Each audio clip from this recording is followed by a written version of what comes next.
y'all. Let's have a conversation. So, I'm sure you're wondering why I titled this episode Single and Vegan. Well, in my first episode, you learned a little bit about Amy, so I'm going to explain a little bit more about Dr. Amy. And the reason why I titled it Single and Vegan is because those are the top two questions I get asked. Why am I single? Why I've never been married? What made you switch to vegan? So let's get into it and see, why am I single and why am I vegan? So first of all, as I said previously, I'm 48 years old. I've never married. That was not my desire to never get married. I've always desired a marriage, and I'm still desiring a marriage. But I think that my top reasons why I've never got married is because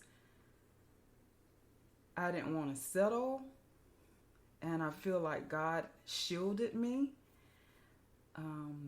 God knows me best of all, of anyone. So he knows what I want. He knows what I prayed for. I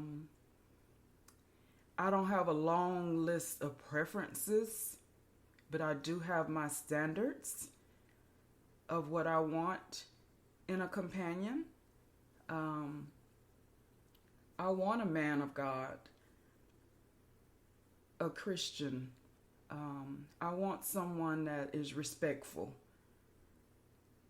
that's going to honor me and be loyal and honors God. Because I feel like if he honors God, all those other things will fall into place. Honoring God, if you're honoring God, then you're going to respect your wife. You're going to be loyal to your wife. You're not going to cheat on your wife. So definitely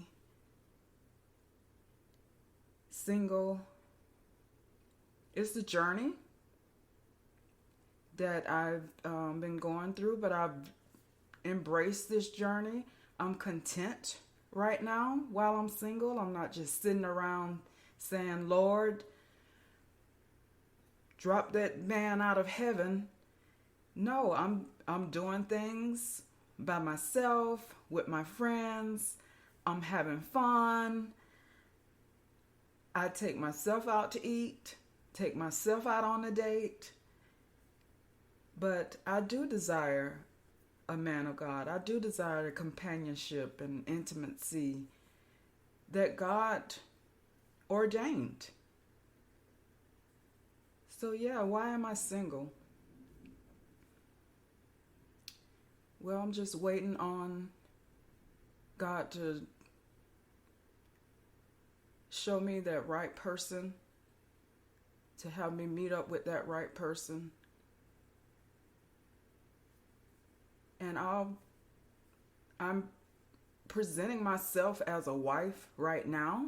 That way when I meet that person, okay, all they have to say, oh, she's already a wife. So it'll be an easy transition, because I'm already preparing myself as a wife.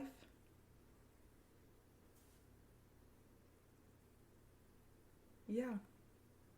Never married, single, enjoying life.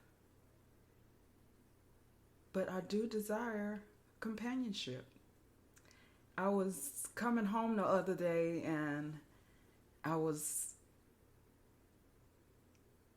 taking my groceries out the car, and I thought to myself, Lord, I want a man to help me take my groceries in, do things around the house, little things, fix little things, all those little,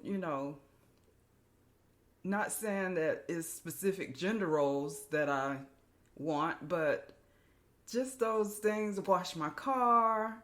I'll get out there and wash my car with them. But it's just the fact of having somebody to do, just to help you, a helpmeet. And that's what God intended. for us to be a helpmeet to the man.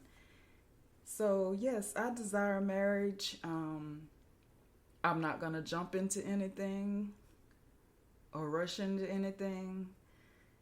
But while I'm single, I'm gonna enjoy my life. I'm gonna do things, have fun, read, do my podcasts, and have life conversations. I'm still working full-time as a nurse practitioner. I love taking care of people, so I'm not gonna just be sad at home in my singleness. Don't get me wrong, sometimes I get lonely when I get home from work some nights, coming in the home by myself. It gets lonely, but I have to guard my ears. I have to guard my eyes. So I'm very mindful now of what I'm listening to, what I'm watching on TV, and what I'm putting into my heart, because that can cause frustrations and challenges when you're single. So definitely I encourage other singles, be careful what you're letting into your ear and what you're watching. So I took a 30-day challenge. I don't know if y'all know Tim Ross. I watch his podcast, The Basement, and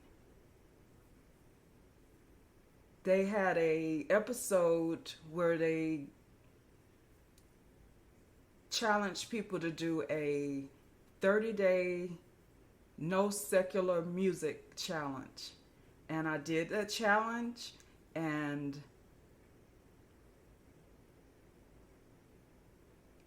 you wouldn't believe the blessings, the things that God has shown me, the things that God has spoke to me about during this 30-day challenge. And it's been over 30 days, and I haven't really had the desire to listen to secular music. I've been listening to my praise music in the car or when I'm exercising, working out.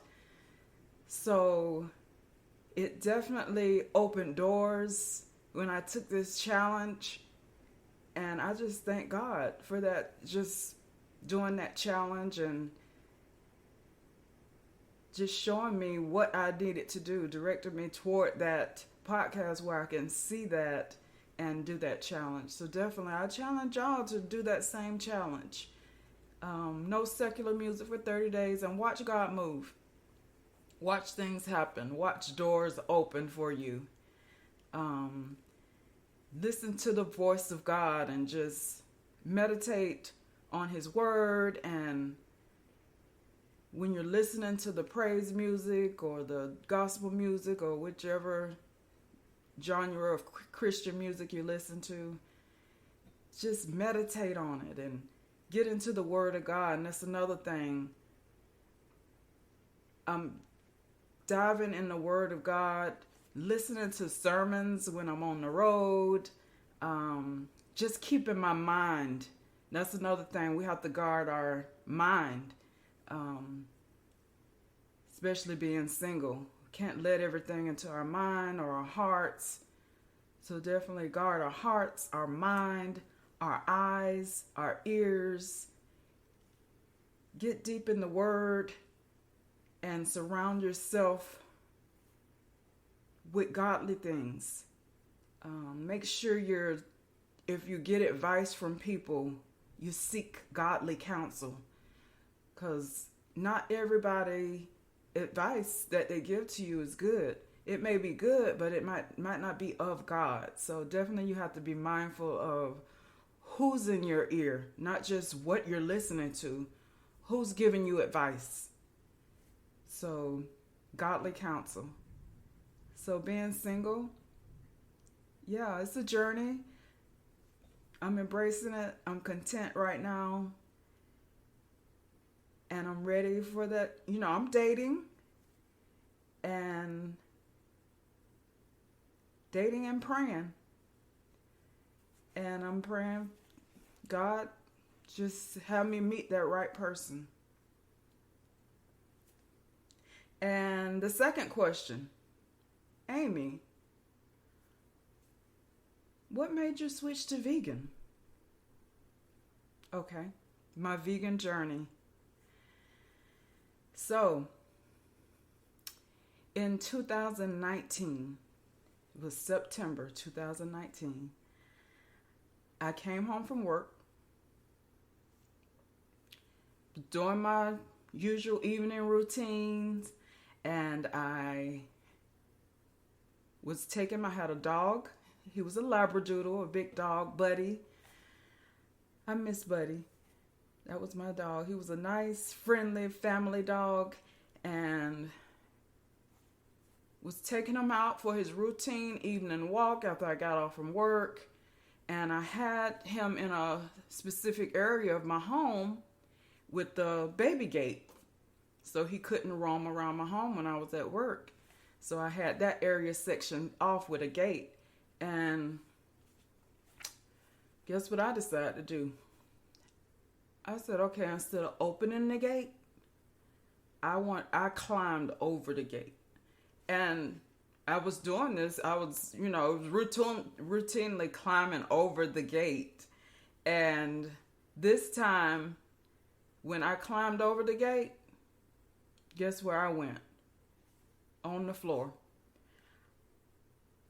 My foot must have got caught on the gate, and I fell on the floor onto my right leg, my ankle, and oh my gosh, excruciating pain. I knew something was wrong. My ankle immediately blew up, and I had to actually crawl to the opening of the garage door and maneuver myself, pull myself up to stand, and managed to get up. I was able to bear weight on my ankle. So it was hurting. As soon as I fell, I just felt that pain just came on right away. And I got up, started walking. So I said, well, let me go ahead and walk Buddy around the block. I was feeling the pain as I was walking. And then how many of us know that, okay, we think, oh, I'm walking on it, so it must not be broken if I'm walking on it. Not true.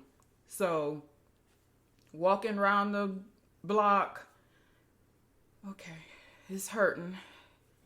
I managed to get back home.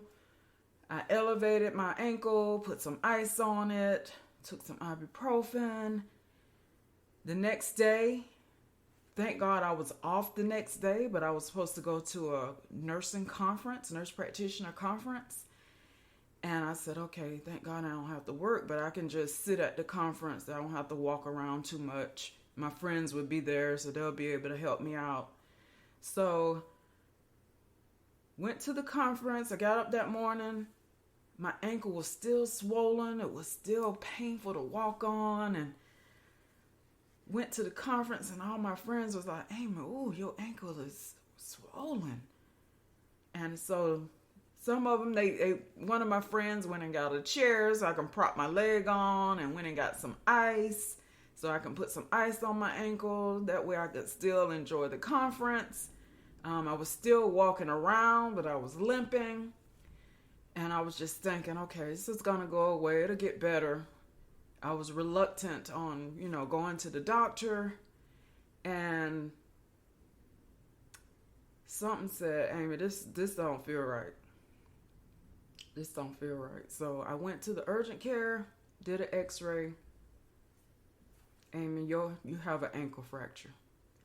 You have a distal, I think it was either tibia or fibula fracture. So I said, oh my gosh. I've never had a broken bone. And here I am. This was 2019. So this is 4 years ago. 44 years old, 44 years old. and I have an ankle fracture. And all that's going through my mind is, what am I going to do? Like, I gotta work. I'm a single parent. I don't have nobody to help me with my bills. Lord, what am I gonna do? So I took the rest of the week off. I took a week off of work because this happened on Thursday when I fell. So I had that Friday off already for the conference. And then so I took that following week off because I had to go to the orthopedic doctor to see what was the plan as far as taking care of my ankle. So thank God I didn't have to have surgery. I was in a cast for about 4 weeks.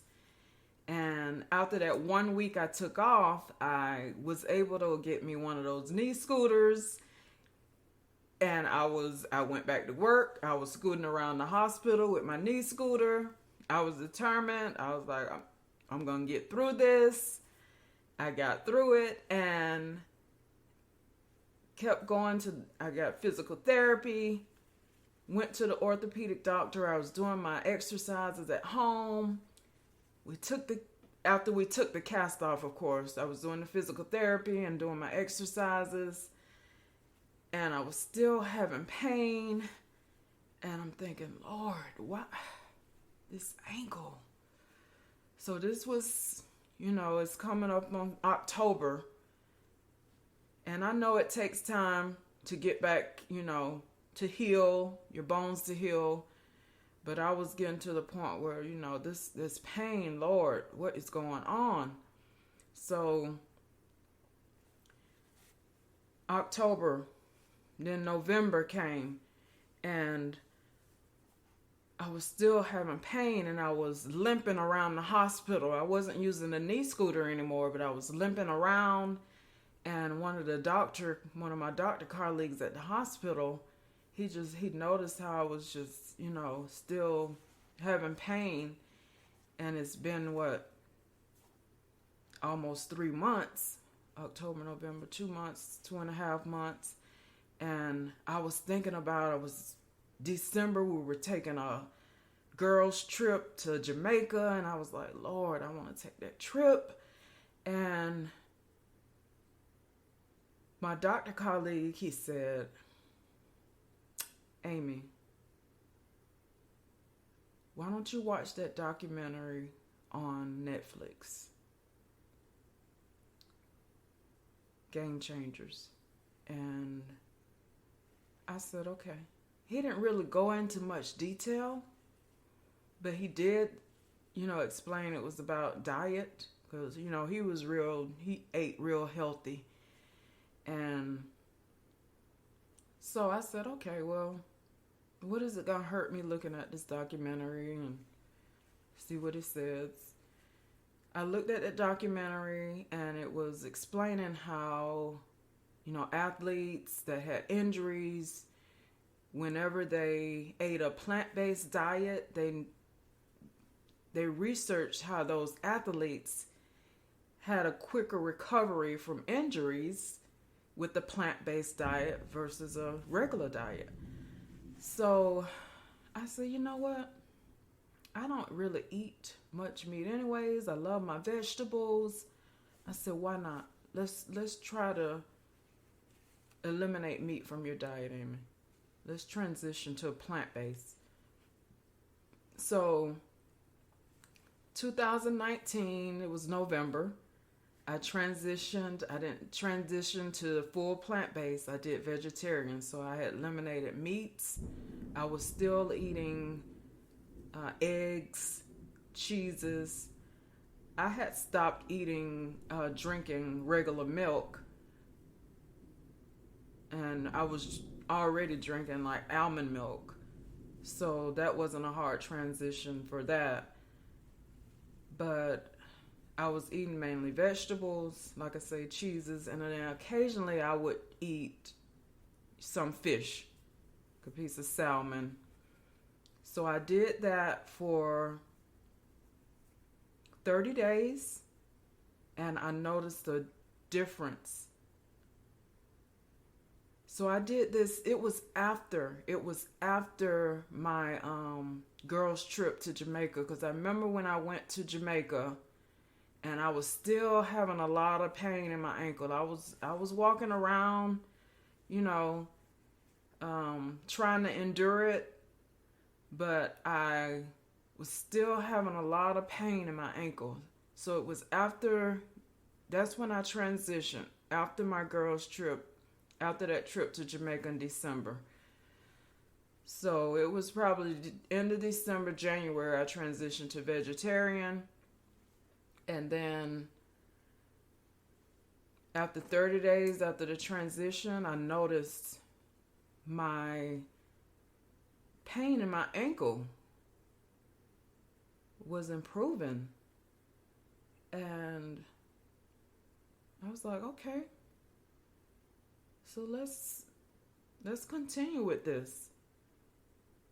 So I wasn't eating any meat. I did that, and then in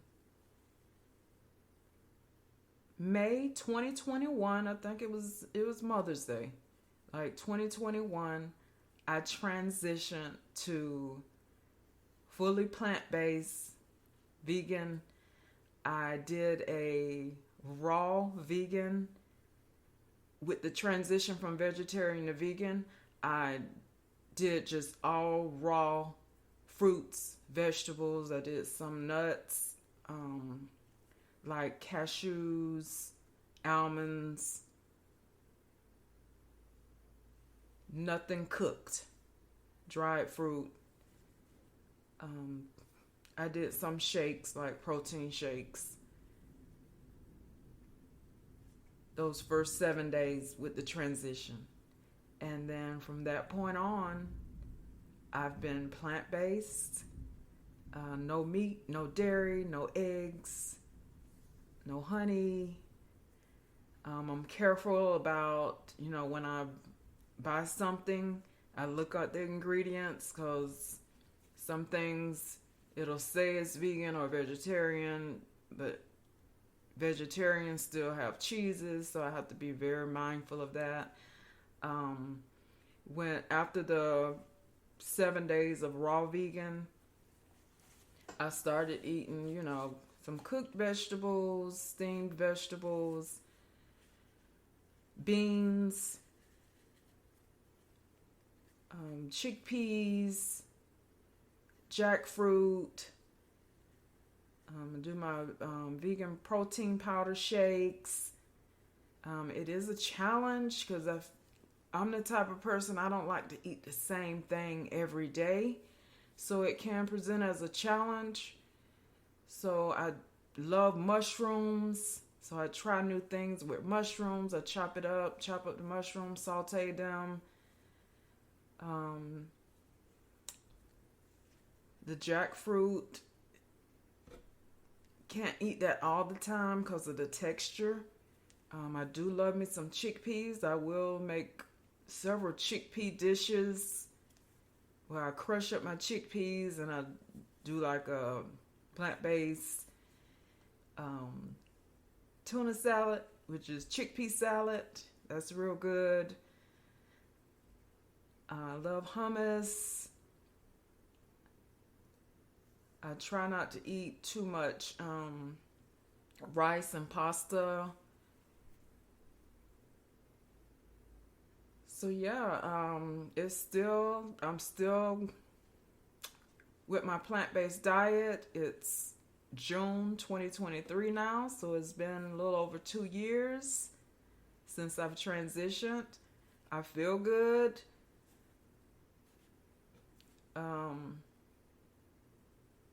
Sleeping good. So yeah, I don't push my diet on any, and I don't really, it's not a diet, it's a lifestyle. It's a lifestyle. It's a change in lifestyle. I modified my diet. I modified the way I eat. So it's not really a vegan diet. It's a way of eating. It's a lifestyle. I choose not to eat meat because I know what it did for me and far as my health. And no, I don't push it on anybody because I used to eat meat. I don't hate on anybody that eats meat. I try to, if I go somewhere and I know that they may not have anything for me to eat, I make sure I eat before I leave my home. And I don't push the issue. I don't say, y'all don't have anything here for me to eat. No, I just make sure like I said, I eat before I leave my home. That way I can still enjoy myself around my friends and family. So, yeah, so that is Amy. She is single. She is vegan. I'm enjoying life. I'm excited about bringing y'all into my world so y'all can know more about Amy. So keep tuning in so you can learn more. We can have more great conversations, and let's have a conversation.